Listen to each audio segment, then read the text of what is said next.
Kevin Flanagan from Brehon Academy. So look, thank you very much for joining us, Kevin.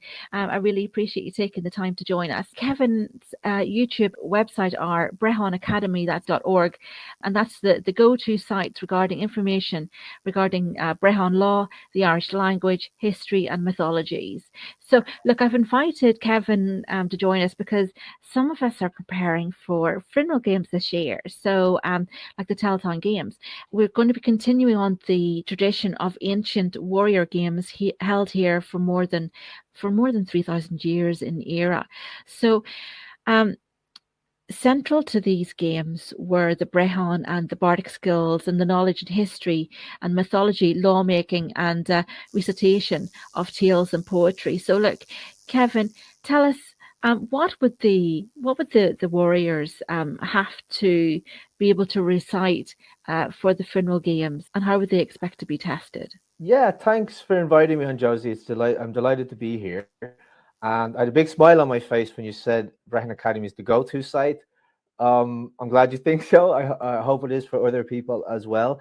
I set that up in 2013 specifically to bring awareness to some of the gaps that we have about our culture and our identity. And a large part of that I focused on, I guess if I want to call it my niche, is being on the Brehon Law. But I think it's kind of impossible to talk about the Brehon Law without talking about the whole culture and the society that went around it. And one of the very interesting things that is apparent when you first look into the Brehon Law is the way that they very carefully ordered society by different professions and different grades. That's just why we know that we had people like Brehons, for example, the judges. We had 𝗲𝗍, who were poets and historians. We had druids, who were kind of like a priestly caste. And this is just a few examples of the many different professions that existed in Ireland. One of those castes or classes would be the warrior class. And this would be mostly the free men, of course, who were trained in the use of arms and weaponry from a very young age. What is striking about the Irish system, especially when you look at the mythology, is that war and violence is never too far away from art and literature. In the sense that when we talk of our Na Fianna warriors from our legends of 𝗰𝗵𝗶𝘀, they were poets as much as they were warriors. That in order to be in Na Fianna and to be considered a noble warrior, you must know the 12 books of poetry. What were those 12 books? We're not too sure anymore, but we can glean evidence from other parts of Irish literature, the law tracts, the mythologies. And when we throw a broad net over these topics, we can kind of piece a picture together of what it might have been like. The other challenge then with doing this sort of research is a lot of our texts are written in an old Irish that not many people speak anymore. So I am reliant mostly on the translation. So I'm trusting the translator with that. And I think that there's just been not so much of a thirst for this knowledge, especially since independence. It strikes me as odd that when we became independent as a country, there was only a few conversations about Brehon law. Like, they did happen, what we would call our founding fathers, if you want. They did talk about the possibility of bringing Brehon law back into Irish system, but they kind of felt that, well, we've been using this English system now for too long that it would be very difficult for us to get buy-in from the people, and they didn't have enough knowledge really on how would we do courts differently, because we had lost a lot of that information. So when it comes to games and festivals, I know you guys are talking about funeral games and the Tailteann Games. Now, the funeral games was a very common custom in Ireland, and it still remains today in the form of a wake. But particularly in the pre-Christian era, before the church was very strong on the island, there was a lot more to the funeral games than that. You had tests of physical prowess.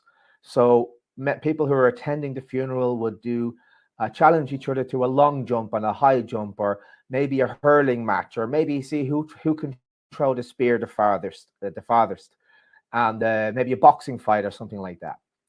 But you could also have games of strategy, maybe for the older gentlemen and women, They're not going to be doing physical acts, not going to be wrestling or swimming, but they might sit down and play a strategy game, or they might play what was called 𝗵𝗀𝗃, which was we call it chess.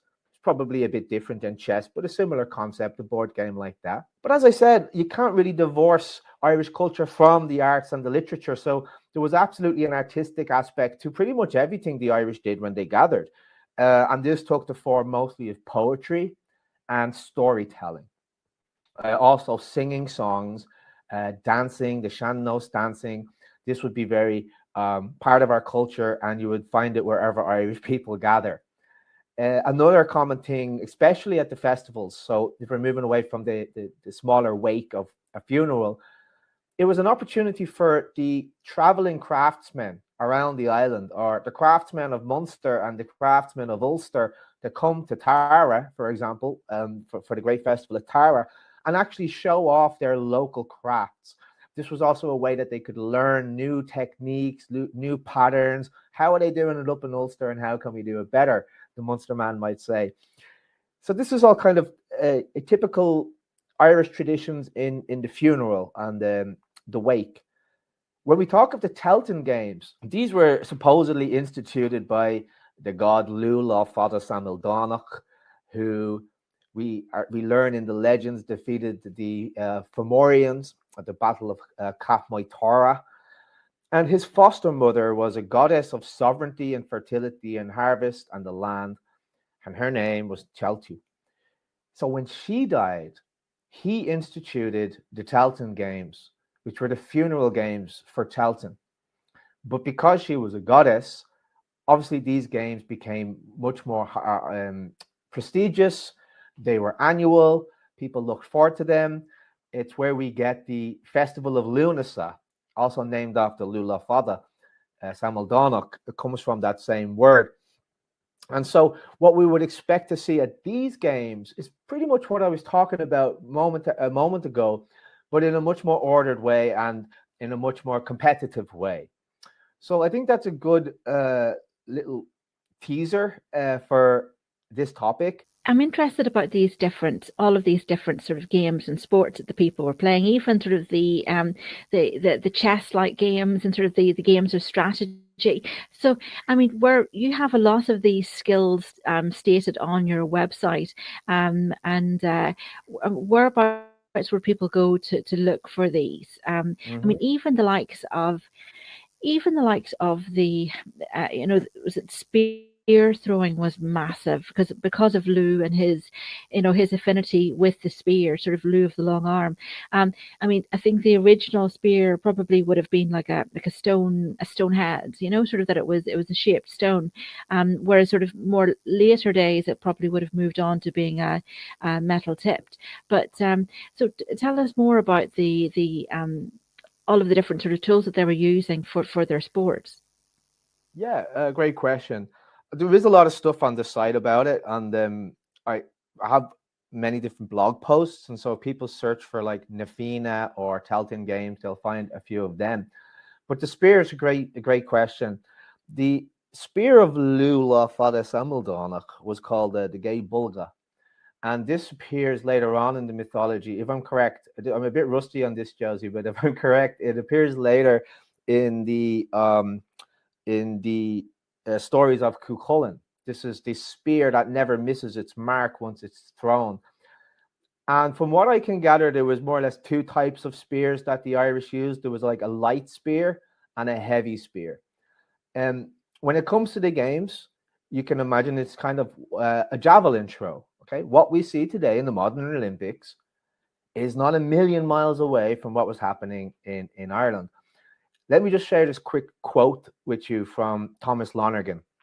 He said, "From time immemorial, the sons of Éireann have played a most conspicuous part in every branch of athletic sports. When and where did the athletic games originate? In Ireland, almost 2,000 years before the Christian era." So yeah, when we're talking about the spear, it's a great question. There's a famous spear in our mythology that's connected to Lula Fada Samaldonach called the 𝗫𝗿𝗀𝗀𝗀, And this appears in the stories of Cuchulainn later on, when he is fighting single-handedly against the whole men of Ireland. He takes out the 𝗲𝗍𝗀𝗀, and it's a spear that once it is thrown, it never misses its mark. So the spear is a very common weapon in Ireland. The Irish were very familiar with the spear. And as far as I can see, there was generally two types of spear. There was a light one that you would have maybe a few of those in your chariot. And you would have a heavy spear as well. Now, one interesting thing from the Brehon Law, for a warrior to determine the boundary of his home was determined by how far he could throw the spear from his front of his door. And that makes perfect sense, right? Because if he can hit you with the spear, it means you're trespassing. So there was many things in the Brehon Law like this. But just because you mentioned the spear, that one came to mind. Now, if you were a warrior of a higher grade, a higher status, you might get 2 throws of that spear to determine what the perimeter of your land was. So you can extrapolate that to the games then. The show of prowess, the show of strength could be measured by how far you threw the spear, and that's observable, it's easy to see. And so the javelin contest that we see in the modern Olympics would be very similar to the type of throwing contest that they had in Ireland. And not just spears, but also rocks and stones would have been thrown as well. Anything that they could put a bet on, I'd say they were doing. But there was another point I wanted to share with you. This is a quote from Thomas Lonergan, and he's talking about the Tailteann Games. And he says, "From time immemorial, the sons of Éireann have played a most conspicuous part in every branch of athletic sports." When and where did athletic games originate? In Ireland, almost 2,000 years before the Christian era. The annals of the Four Masters tell us that the Tailteann Games were instituted in ancient Ireland at a place now known as Tailtown, and that's in County Meath. And those games developed mighty heroes, the greatest of whom was Cuchulainn, who had been aptly called the Hercules of Hibernia. So our legends and mythology tell us that, yes, even our great hero Cuchulainn was also a participant in these games of Tailtown. Whether he used the 𝗲𝗍𝗀𝗀 in that contest or not, we can't be sure. It's never been said. But really, it's just would have been contests of physical prowess and ability. Somebody once said to me, and I don't know if it's true, I've never been able to read, I never read about it in a book, but someone said to me, the standing stones, they would have used them as an option. They would have jumped from stone to stone. That would have been another possible game that they played. Now, I highly encourage you guys not to be jumping on the standing stones, but it's interesting to think about. And that's one of the fun things about, or the rewarding things about the study of Irish history, is that we're allowed to speculate a little bit, because so much has been lost over the years that, you know, we have to make an effort to try and fill in those gaps. And hopefully we can do that with reason, and hopefully we can do that with reference to other written pieces, the legends, and the manuscripts that exist. Yeah, wow, that's incredible. Absolutely no jumping on standing stones, please. But interestingly, there's a resurgence of people doing stone testing in Ireland at the moment now, Kevin. So where they're going out to where there are stones that were specifically for the test, and they're hugely heavy, and sort of all of these weightlifters, and to go and test themselves against the stone. There's actually a channel of a guy, and he just travels around Ireland to go and find these stones and go and test himself with them. I think he's maybe had to do them maybe 2 or 3 different times and go back, and because they're not particularly easy at all to lift. But Yes. But again, it's a sort of as a resurgence of older skills. So but yeah, absolutely, that's going to be involved too. So we also mentioned there that we also have the Fianna tests. So yeah, the Fianna is another interesting part of our history. They would have come a little bit later than Cuchulainn. We call the Cuchulainn cycle the Ulster cycle, for example, but we call the stories of 𝗰𝗵𝗶𝘀 and his Fianna the Fenian cycle of Irish mythology. And just a little context on those people. They're mythological, yeah, but we have reasons, very good reason, to believe that this was actually something that happened in Ireland many hundreds of years ago, that you had these kind of standing militia called the Fianna. And where does that name come from? Well, Fianna is the word for a warrior, right? We call it a Fionn or a Fenian is a warrior. So they were organized into about 300 warriors in each 𝗃. That was what we would call a battalion. The Irish word for a battle is 𝗃, and these were called a 𝗃, with about 3,000 men in it during peacetime. But apparently they could rally 9,000 men in times of war. And the idea behind the Fianna, I'm going to use a very cheeky shortcut here just to help the listeners if they've not heard of this before. But this idea of the samurai comes into play here a little bit for me. They were warriors who had a noble and elite code. They were a guild. And it was very interesting legally what happened when you joined the Fianna, because they became your family. You basically left your kin group when you joined the Fianna and you became part of that guild, and all of your property and so on would not be going to your family anymore. It would be part of the Fianna. And their role was to protect the Gaelic order and support the High King. Gosh, wouldn't it be great if we had them now, huh? And if you wanted to join it, it wasn't easy, okay? It was an arduous and I would say transformative initiation process. Like I said, first thing they had to do was divorce themselves from their family and their tribe, becoming kinless, a man without a kin. And then you would have to seek out the Fianna and undertake their trials. Part of this would be that they would assess your moral code and your intellect before they even ask you to do anything physical. Are you a man of honor? And do you know the poems of our people? Do you know the stories of our people? Do you know the history of our people? So very wrapped into this, then we have an idea of a Gaelic warrior code. In terms of the intellect, they would have had to master many books of poetry. They would have been tested on their poetry, their not just the knowledge of the poem, but their correct pronunciation of the Irish, putting the stresses in the right place, the assonance in the right place. And once they were able to show that they had moral standing, they were honorable, and that they were intelligent enough to know the poems and the histories, then they might be allowed to do the physical tests. Now, the physical tests, coming back to the spears, one of those physical tests was dodging spears. So you're in a hole. I'll get into a bit more detail on these challenges in a minute, but basically you would have 5 or 6 people throwing spears at you, and you had to dodge them. Another one would be evading pursuers. So you'd have to run through the forest and you'd be getting chased.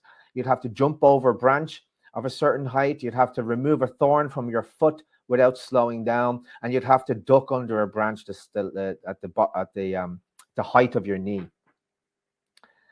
And once they had proven their physical strength, their physical prowess, now they are worthy to be part of the Fianna. They accepted the 4 𝗼𝗄𝗆 of Fenian chivalry. And a 𝗼𝗄𝗆 is an interesting concept that I haven't seen in other mythologies or other histories. It's kind of like a pledge or a bond or an obligation that's placed on people, knights, the Fianna, as part of their chivalric code. For example, Cumhaill had a 𝗼𝗄𝗆 never to kill birds. We don't know why, but that was one of his 𝗼𝗄𝗆. And in order to show his nobility, he would not kill birds. He would be kind to birds. Some of these 4 𝗼𝗄𝗆 included marrying, but without accepting a dowry, being gentle with women, sharing your possessions, and standing against overwhelming odds in a battle. So we had their intellect, their moral standing, and then their physical prowess. To go a little bit deeper into those physical challenges, it wasn't just that you had to dodge a spear. You had to dodge a spear while you were stood in a knee-deep trench, dug into the ground, and armed only with a shield and a staff of hazelwood. So you weren't completely unarmed. You did have a little stick and you had a little shield, but you were buried in the ground up to your knee in a trench. And the candidate must avoid being hit by the spears of, I said 6, it was 9 warriors being cast at him simultaneously from a distance of 9 ridges away. That's quite specific. Then when he was doing the sprinting test, he was given a head start of how much, do you think? Not 5 minutes, not 10 minutes, of 1 tree. He was given a head start of 1 tree away. And after that, he must evade a team of pursuers through a thick forest, not like the scanty forest that we have today, unfortunately. Ireland was once lush with beautiful ancient forests before Cromwell came. And he has to escape through this forest unharmed. And during that chase, he must be so quick and agile that not a single braid of his hair comes loose by hanging branches, and so light-footed that he breaks no withered branches under his foot. The next test was ducking and jumping, and this was a relation to trees again. He has to duck under branches that are the same height as his knee, and he had to jump over, bound over branches that are the same height as his head. Now, I don't think he's jumping from the ground here over a branch that's the height of his head. I think this is like a chin up, a pull up. You have to pull yourself up onto the tree, get up onto that branch, starting from the ground, and it's the height of your head.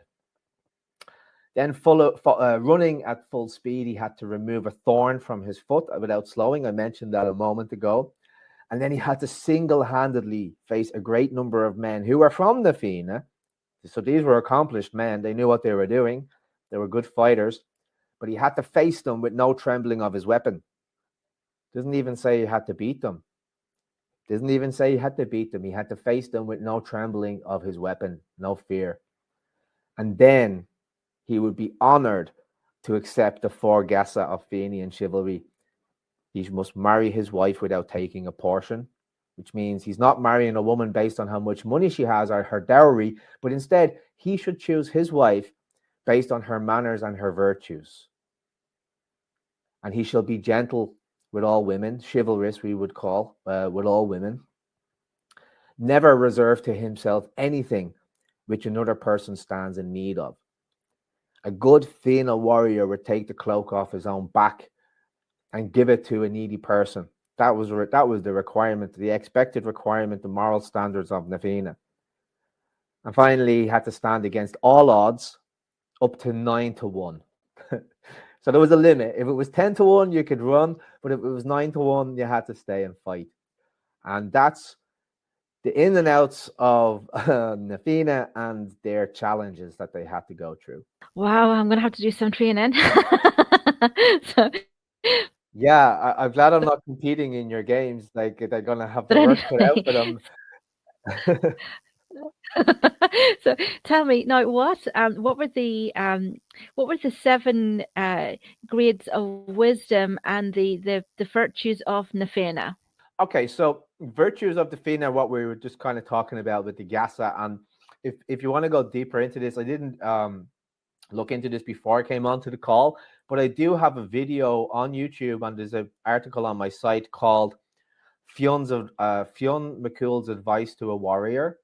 And if you go through that, there's just a list of things that he's suggesting that you should do. For example, don't be haughty in the alehouse, you know, don't raise your voice to anger. Really basic stuff when you think about it. So there was a certain moral code that they had to follow. When we're talking about the 7 grades of wisdom, we're kind of taking a step away from the Fianna here and more into the social structure of society. Fianna is legends and poems. That's great. But the 7 grades of wisdom are what we know about that from more like the legal manuscripts, which means that this is something that they did in Ireland. It wasn't their legends or their beliefs. This is how society was ordered. And I think this is interesting in relation to the games and in relation to establishing your status, establishing your prestige within the society. Because as I said at the beginning, what's interesting about our early Irish society is that every profession was labeled, and within that profession, there was several grades of progress, or several grades of experience or status, right? So you have apprentice to master, and within that there was 7 steps. And the most information I was able to find on this was in relation to the 𝗲𝗍, the poet historians, the keepers of Irish wisdom and knowledge. And this is how they were educated. And what it says, what I've read in the manuscripts about this, is that the way it worked in the secular schools, such as of the poets, was similarly how it worked in the ecclesiastical schools. So going through the church education, you would have gone through 7 grades of wisdom as well. And this ties into the games in a very important way, which I'll get to now in a moment. But first, what I'll do is I'll just explain a little bit about these 7 grades, what they were, okay? So in Irish, we call it 𝗁𝗵𝗶𝘀, which translates as the 7 grades, rod of wisdom. And they represent the stages of progression in education. Now, what's interesting about this, in our time today, the year of education that you're in is based on your age, right? But back then, it wasn't based on your age. It was based on your experience. It was based on your expertise. And that was something that you were able to demonstrate. You were required to demonstrate that expertise in order to be considered graduated to the next grade. So this whole approach to education in Ireland emphasized wisdom as a value. Wisdom is a fundamental value in our society, and wisdom was valued very highly. I know you asked about the clothing, so I'll just do a little tangent here, and maybe we can come back to it. But there was a king, I can't remember his name, I'm sorry, but he instituted a rule about the wearing of clothing in Ireland, and that the lower class was allowed to wear one color on their clothes. And then as you went up through the classes, you could add another color and another color. What was interesting is it wasn't the warriors. I can't remember how many. Let's say there's 7, just for argument's sake. The king and his royal family were able to have 7 different colors in their clothes. But the step below that was not warriors. It was the learned people. It was the professors. It was the poets. It was the people of the society who were wise, were second only to the kings and their families. And then the warriors came after that. And that's very interesting, just insight to Irish culture and history that might be different than the continental systems, where the warriors protected the king and basically gave the king his power. So that's just something that comes out again and again as a trend in Irish culture and history, is the love of knowledge and wisdom as a value. Hence, we were called Insular Sanctorum Mei Doctorum, the island of saints and scholars. It comes from this kind of seed idea. So first, you would become, you do 1 year of elementary just school. On that, yeah, can I just interject there slightly?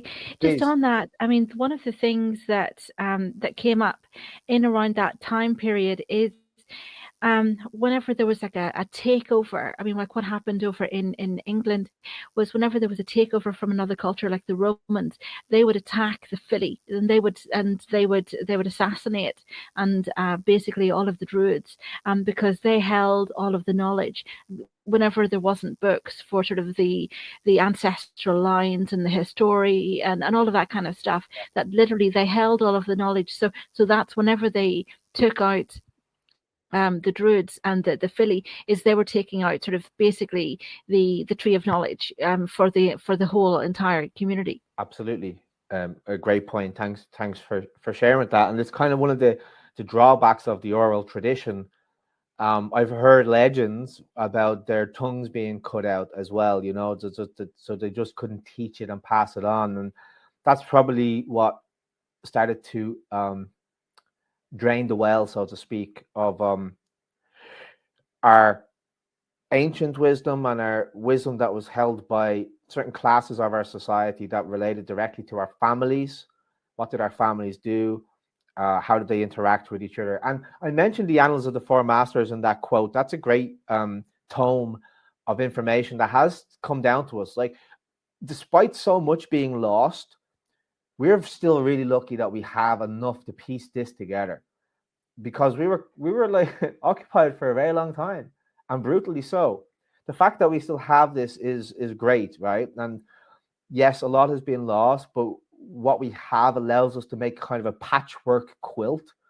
And coming back to, I thought about this when you mentioned the guy lifting the stone, and I didn't want to interrupt you, but I think that this is a bit of a leap, but I think that a lot of this is in us still.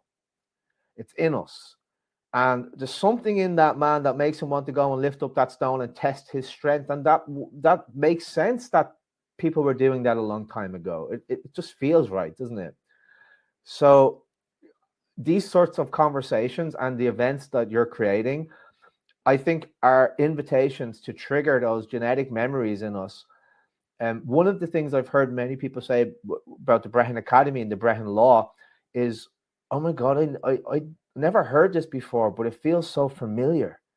I feel like I'm a homecoming when I come across. I feel nostalgic when I hear this information that I've never heard of before. And I say to them, that's because it's in your blood, my friend. It's in your blood. So to come back to the 7 grades, you would have an elementary 1 year of education. And I think that was probably for everybody, well, mostly the guys, mostly the men, but women could be educated too.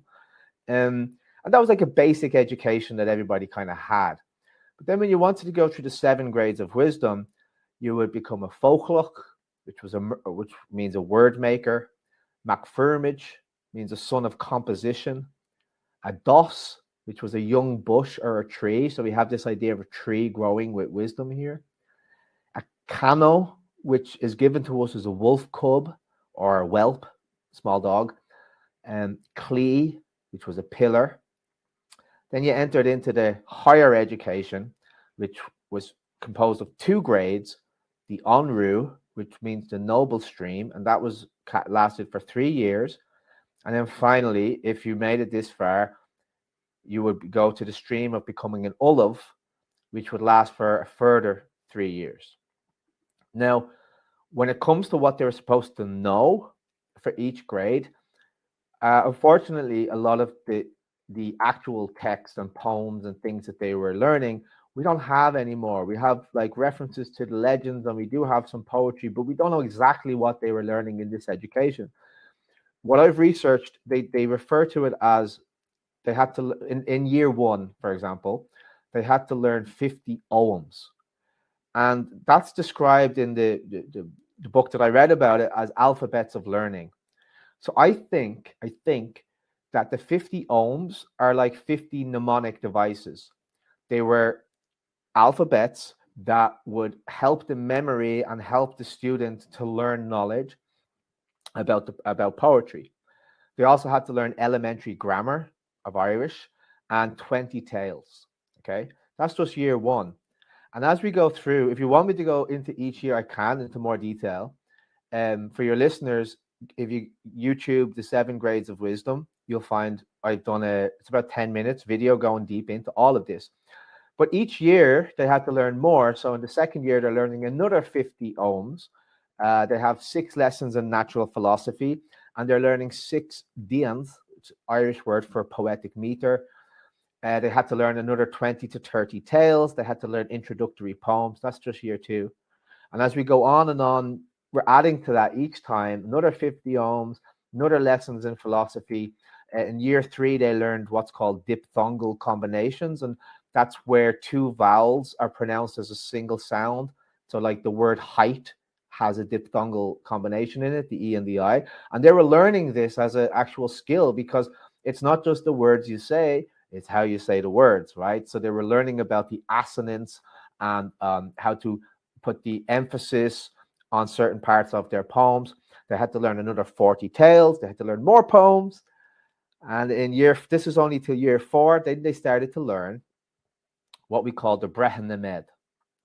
And the Brehon Law were the laws of the Nemeds, the nobles. Nemed, shares the same root word with Naomh, like Naomh is in spirit or sacred, right?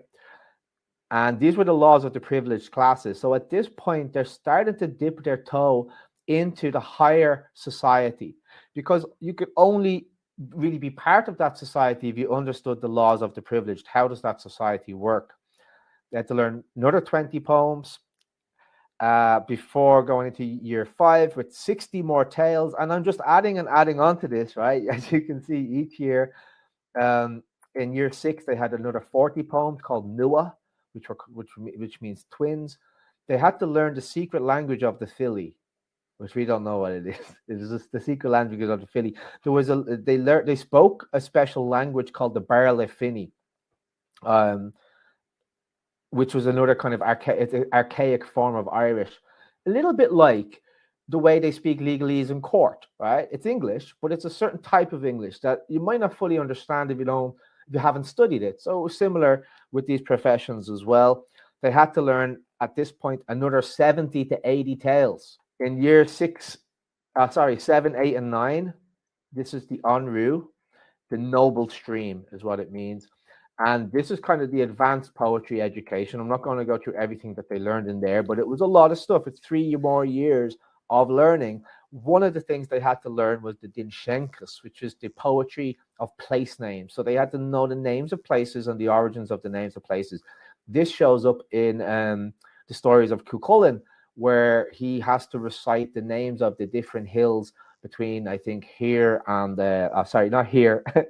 I'm imagining that I'm standing on the hill of Tara, between the hill of Tara and 𝗰𝗵𝗶𝘀, and so on. And eventually, from years 10 till 12, if you got that far, you could become an 𝗰𝗵. An 𝗰𝗵 is the word that we would use today for professor or a doctor. So it's a PhD, basically. And you could have an 𝗰𝗵𝗶𝘀, you could have an 𝗰𝗵𝗶𝘀, like doctors, poets. Each profession could be mastered to the level of a professor or a doctor, which we called an 𝗰𝗵. And one of the most prestigious positions in Ireland, next to the king, next to the heraldry, was the Ard Ullov of the king, Ard Ullov na Rí. So that's kind of all of that, right? That's the 7 grades of wisdom. But how did I show you that I knew this stuff? How could I prove? How did I pass to the next grade? That's where the festivals come in. Because one part of these festivals, whether it's on Tara or 𝗰𝗵𝗶𝘀 and other places where they happen, would be the recitation of poetry. And you're reciting this poetry, you're the student, you want to graduate from one level to the next. You will be tested on those 175 poems that you learned and all the oaths that you learned and your correct pronunciation. So you will be called upon to give a story of 𝗻𝗵𝗵𝗀 and 𝗁𝗏, for example, right? And you have to be able to recite that perfectly, and you have to be able to add a little bit of sparkle into it as well, add a little bit of flair, a little bit of flourish, right? A little bit of drama, without deviating from the details. Right? They like to be entertained, the Irish. So, and while you're doing this, you're standing, and around you will be all of the older poets, all the older 𝗲𝗍𝗀, who will be carefully listening to every word you say, looking for the errors and holding you accountable for them. So that's how I could prove to you and my community that I am an 𝗰𝗵, because I've stood in front of you all and you've challenged me with your questions, and I've been able to show you that I know all of the knowledge of our people, because I've learned all of this in the last 12 years, and sometimes it would last longer. What was expected of the woman warrior in terms of the games and sort of what she was with the men, sort of sort of on an equal status? I want to give you as accurate an answer as I can here. I don't want to romanticize it, right? There isn't much said about it, to be honest. Now, there's a few reasons for that, possibly. One of them being that we didn't start writing down anything until after the Christian era. And there seems to be a definite change in women's status over time in Ireland. It seems the further back you go, the more equal and more parity with the husband they were. That's not to say that there wasn't female warriors. It just doesn't seem that there was a lot written about it, especially in relation to the social society. Maybe there's legends about this, and I could tell you a fantastic legend about 𝗰𝗵𝗶𝘀. But unfortunately, the accomplishments of many of our great women, the Manana Heron, are missing from a lot of these pages. And I'm not sure if even women would have been allowed to compete back then in acts of prowess against the men. They were seen so differently to each other. In the same way that, you know, a woman wasn't considered to be a chieftain, couldn't be a chieftain, couldn't be a high king. And there's more to it than that. It wasn't just like patriarchy, an example of the patriarchy, in the same way that, you know, Virgin Mary has to be a woman, right? The way that their mindset was that the chieftain married the land, and the land was the woman. The land is the goddess. So it makes no sense for a woman. It just wouldn't make sense for them to have a woman to be the high king. Now, we can judge that and we can criticize that today. And I'm not saying that we have to like copy what they're saying at all.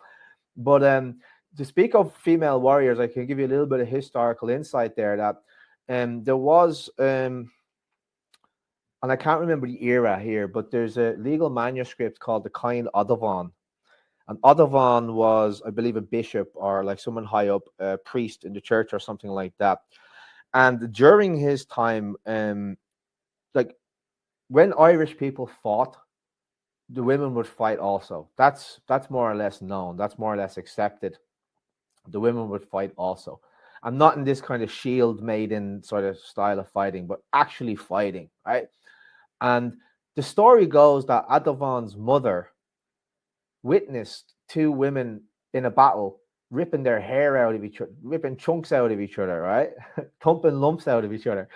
And she was so appalled by this, the legend goes, that she appealed to her son 𝗁𝗵𝗀 to, you know, do something about that, make some law about that. And that's where the 𝗁𝗵𝗀𝗀 comes from. And in that law, it's basically saying that it's also known as the law of innocence. And it's saying that innocence, so the clergy, he included himself in that, the clergy, children and women should not be injured in battle. And if they were, compensation had to be paid. But to who? The church. It's an interesting part of the history, and maybe we could talk about that another time, or if you want me to go deeper into it, that's totally fine as well. But unfortunately, we don't have a lot of evidence that the women... church, yeah, that's fascinating. Yeah. The church always wins, doesn't it? So, yeah, that. I mean, having said that, yeah, having said that, what was it? The warrior that taught Cumhaill was female, and 𝗝cie. Because as we go further back, I mean, once I've been sort of looking into the works of sort of Michael de Sarien and so forth. So what banners did these guys go in on? Yeah, and you're breaking up a bit, but I caught your question. You're asking about the clothes and the family unit. But just to address your point, because it's a good point, and I didn't mention Maeve. I should have mentioned Maeve, because like she's an amazing warrior queen. And yeah, like I said, the further you go back into the mythology, the more woman is held on a higher status, just as the same as men, right?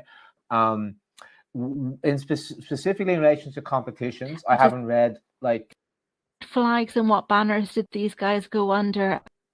We have an example of a woman goddess called 𝗵𝗵𝗆 racing against the horse of a king in the Ulster cycle of Irish mythology. And she beats the king's horse, but she's induced into labor. She gives birth to twins, and that's the legend of where 𝗰𝗵𝗆, the palace of up in Ulster, originated from. And there was another 𝗵𝗆, a Queen 𝗵𝗆, and she's probably the only one that I found that you could say actually was a high king of Ireland. And she was a fierce warrior, and she defeated. There was her father and two other kings were sharing the throne in rotation. And when her father died, she claimed inheritance for that. And the two sons of the other kings denied that. So she destroyed them and then pursued them into the forest, disguised herself as a hag, tied up the three men, dragged them back to Tara, where they begged for forgiveness. And her advisors told her to kill them. But she said, no, I won't kill them. They'll work for me, and they're going to build this. They're going to build my palace for me. So we definitely have strong women in Irish culture and society when we go back far enough. But to come to then the question about the clothes and the flags and how did we identify each other on the field of battle. I've looked into this a bit. I have a video on YouTube called The War Cries of Our Ancestors, Irish Clans and Their War Cries. I think it's called Battle Cries. That's, I think, the most viewed video that I have on YouTube. I think there's over 100,000 views on that one. And despite there being enough information to make a video about it, there isn't a lot of information that says this clan had this particular flag or this particular standard, right? Or these particular colors. Maybe for some of the very well-known families like Brian Boru, there is some description of his standard. What did he carry into battle? But I think the closest thing that we have to this in Ireland today are the heraldic arms for each of the clans. So if people are wondering, what color should I use for my clan? That might be a good place to start and go and look at what colors are used in that. But as for the clothes, specifically, what did they wear? Well, fashion's changed over the time, and it depends on the era. But one of the things that stands out whenever you read about Irish history and this fashions that they had is this what would you call it? Like a cloak that they wore. They called it a brat. And this is the typical picture that you see of an Irish chieftain, and it's like a quilt, you know, and it's wrapped around his body, wrapped over his shoulder. This would be a very distinct item of Irish clothing, so much so that it was written about by the British and the Anglo-Normans, and they described how versatile this piece of clothing was, because it wasn't just something that was stylish, let's say, or something that might tell you their status or what clan they came from. But for example, in the event of a battle, they can wrap this cloak around their arm and use it as a shield, because it would be able to absorb the blow of a sword, right? It would be able to, they'd put their arm up and they take the blow of the sword and it wouldn't cut through. Additionally, it allowed the Irish to basically be nomadic, and they could go into the forest, find a kind of a dry spot, put the blanket over their head and use a rock as a pillow, and they were good to go. So it served a very functional purpose as well as like some aesthetic purpose to that. So for the colors, it's not easy to know exactly what colors they had. But one interesting thing that your listeners and maybe the people who are going to be attending this event might be interested in looking into is the family slogan. And the word slogan, look it up, comes from Irish. The word slogan is an Irish word. It found its way into the English language. It comes from the word slúgalam. And a slú is like a crowd, and garum is a shout. So it's the shout of a crowd. It's the battle cry of your clan. So when you went onto the battlefield, you would hear Love Darragaboo for the Ulster men. You would hear 𝗵𝗵𝗶𝘀. You would hear Shandid Abu. And this word abu, meaning victory, or we say bear billa, grab victory, bear billa. Words like, believe it or not, hullabaloo, hubbub, hurrah, they actually come from that. And the Irish were known for having these family slogans, and they'd go onto the field of battle and use these slogans to rally people together. So much so that I believe it was Henry VIII. I could be getting that wrong the time, but there was an English king who completely banned the shouting of the family slogan on the battlefield. You could only shout, glory to the king, or God save St. George, or whatever the English wanted the Irish people to say. So unfortunately, and I do really mean that, because the more you read about Irish history, the sadder you become, because you really understand how much has been lost. I really, really understand how much has been lost, and it's very rewarding, but it's also quite upsetting when we realize how much has been lost. And I would say one of them is we don't really know what flags they had, but we can imagine that the family heraldry that we have today is the closest thing to that we have. Look, I've been looking into this a lot, especially sort of looking into Mr. Tsarian, and looking again at sort of our flags and thinking, wow, there's a lot that we need to look at with regards to these, like even the whole stuff regarding Akhenaten and so forth. It's just like, okay, well, and sort Yeah. of reassess the whole thing. But yeah, but we were, you had some interesting comments there about Brehon Law and about Tara, and it kind of brings me back to you were saying that people sort of feel a great empathy and attachment to the Brehon laws. They're so beautifully scholarly. I mean, there's, that's the only way that you can describe them. They, I mean, somebody had sort of said that some of the judgments by Solomon in Solomon's temple were actually a take on sort of the judgments that were handed down by the Brehons at Tara. And they were referring to Tara as Yeah. Solomon's temple. Yeah. But I knew about the stealing of a sheep. Would you like to tell us about it? Did you know that Israelis came to Ireland and put dynamite into the hill of Tara looking for the Ark of the Covenant? That's a fact. In the 60s, I think it was. Because they thought it's Hill of the Torah. Hill of the Tara, Hill of Torah. So there's a lot of stuff there. Even the word like Jew, J-E-W, we can pronounce it like U, and the U tree is a very sacred tree to the Irish. The connection of the tree of life and the Kabbalah to the idea of the Druidic ideas of the tree of life, the connections between Judaism, Egypt, and art, like it's fascinating. It's really fascinating. But I think that's like a whole other topic. We could spend a long time speculating on that. But to come to the question that you asked me, the story goes that on the hill of Tara, there's a king who had apparently was an unrighteous king. He was an unrighteous king, and his wife had a field of this very expensive crops that they used for dyeing clothes. And there was a woman in the village called Benaid, and Benaid had a sheep, and her sheep escaped one day and got into these crops and eats the crops. Now, in the Brehon Law, we had a very robust set of laws for animal trespass. It happened a lot, believe it or not.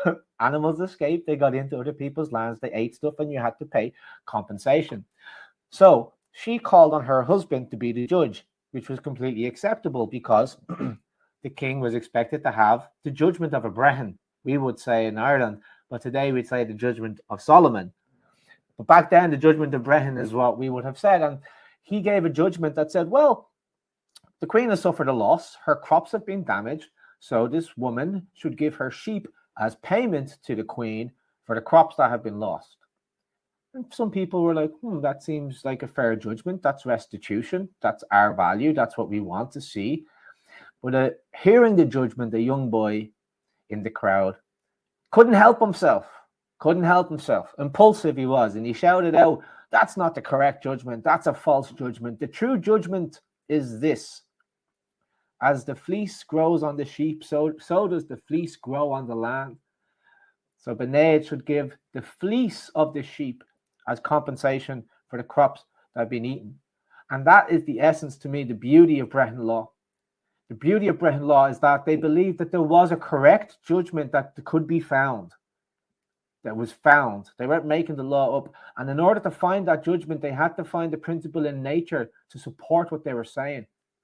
They had to find a principle that was observable in nature. Same as we say, to every cow its calf. Very famous Irish saying, comes from Brehon Law as well. They would look out at nature and say, that is an observable principle in nature. Let's apply that to this case. Let's apply that to our lives. And that will tell us the correct judgment. And then on top of that, they had to tell the judgment in the form of a poem. I can only imagine, and I'm going to romanticize a bit here, how wonderful it must have been to live in those times where people spoke in poetry to each other and chased after justice. They looked for it, they longed for it, and they knew it when they seen it because they felt it in their hearts.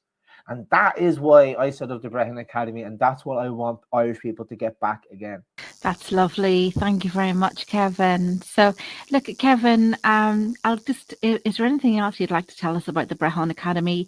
I know you've opened up a number of your classes sort of free of charge, and you know it's an incredible opportunity for people. So, look, thank you very much. But would you like to sort of tell us more about your work in the Brehon Academy and what's available to people? Yeah, thanks for the opportunity to do that.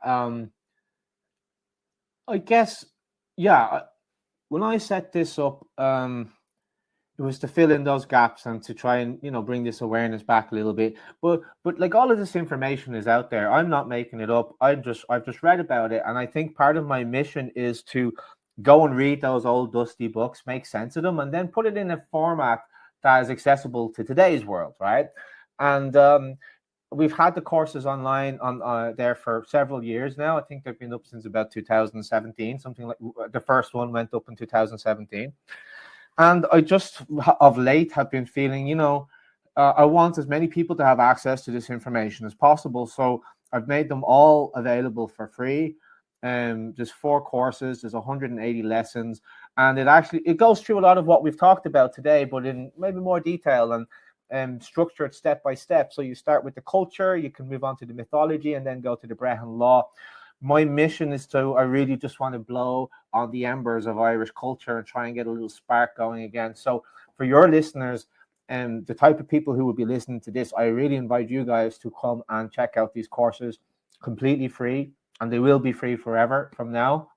They're never going to be for sale again, so you can access them whenever you want. And I guess like one other thing that just popped into my mind when you were asking me that question is, I've been doing this by myself since 2013, and it's a labor of love. It's a passion project, but I don't really often have enough time to put into it that I would like. So I guess I'm putting it out there to the universe, to anybody who might be hearing this. I could use your help as well in just lighting a fire under this, and use the Brehon Academy as a vehicle for sharing your articles, your ideas. And Josie, I'd love to invite you over to the Brehon Academy for an interview to talk about your work. And let's just kind of build a network here and become a vehicle for the knowledge of the ancestors to come through us again. Thank you so much, Kevin. I think the time is just right for it. I think it's passion within our hearts, you know, sort of this grow. I'm very appreciative of your work and what you've put out there with the Brehon Academy. I know anytime I'm looking for something, I do go to your site because it's the definitive. It just sort of puts things nicely in a very easy kind of a way, and it gives me a brief sort of an overview. So thank you so much for your work, Kevin. Thanks for having me on, Josie. I really enjoyed the chat. Thank you so much, Kevin.